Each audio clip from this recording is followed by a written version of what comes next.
I should start this by saying that lamentably so few really great documentaries are being made these days.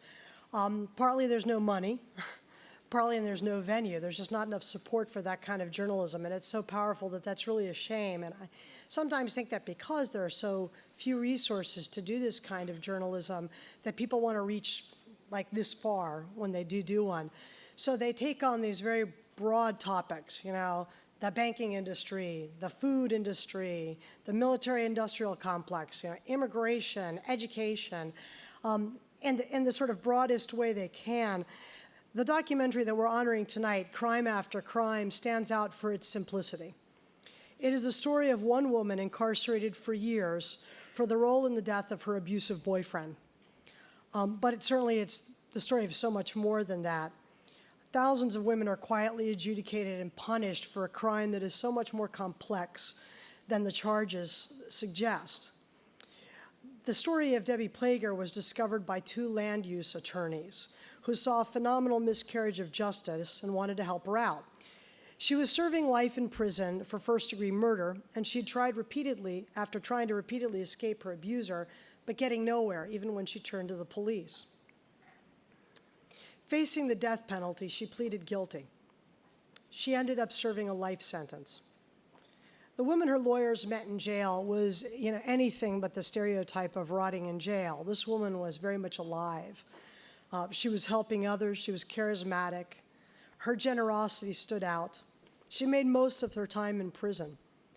Her lawyers dreamed that they'd win an appeal and that one day she might reunite with her two daughters and bring attention to the plight of victims of domestic violence. They never anticipated how long that fight would take. The film's director, Yoav Potash, was a longtime friend to the lawyers in this case, who saw this woman through her long and difficult journey. Together, they discovered a trail of prosecutorial misconduct that might have changed the outcome of her case.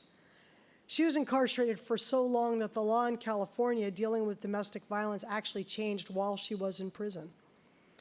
She was paroled in 2009 in no small part because of this film. I believe it was 26 years after she went in. This is what social issues journalism is all about, putting the spotlight on the plight of the voiceless to initiate a social change that lifts all of us. Yoav Potash reached that bar with this film, not only by calling attention to the suffering of Debbie Plager, but by also influencing laws that affect thousands of women that are fighting back against domestic violence. In that sense, this story focused narrowly on one person, but was this broad. And that's what brings it above so many others. For that work, he is our Hillman honoree this year. Yoav.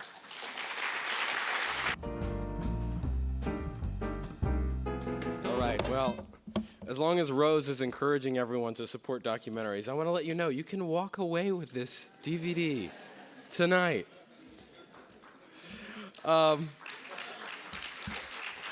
Really, because my point is that the stories that are hard to tell are the stories that we must tell.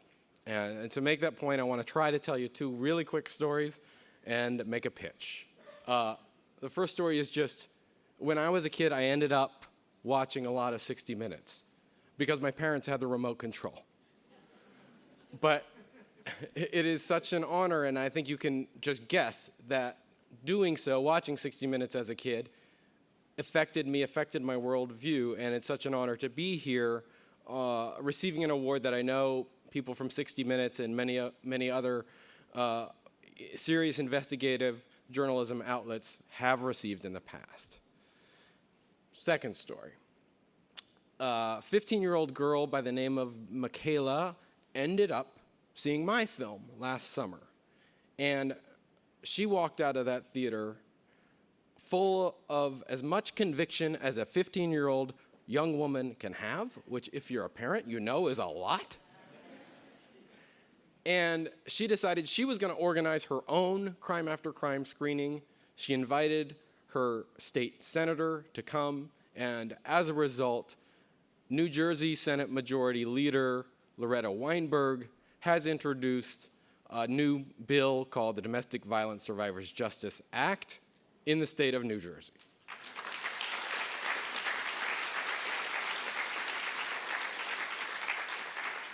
Now, don't feel left out, New York. You also have a pending Domestic Violence Survivors Justice Act right here in New York.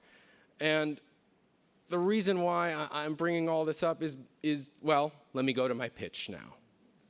My pitch is this. Tell this story with me. I told one woman's story, but here's the pitch. Over 80% of the women behind bars today are victims of rape, incest, or some other form of abuse. And yet, California remains the only state that has a law that allows these women to introduce the evidence that they were abused, just like we now allow inmates to introduce evidence, that DNA evidence, that we all understand. Hey, we didn't have that knowledge back then. We also didn't have awareness of what domestic violence was back then for some of these now inmates who have gone through a saga like Debbie Piegler had to go through. So my pitch is real, and my pitch is tell this story with me.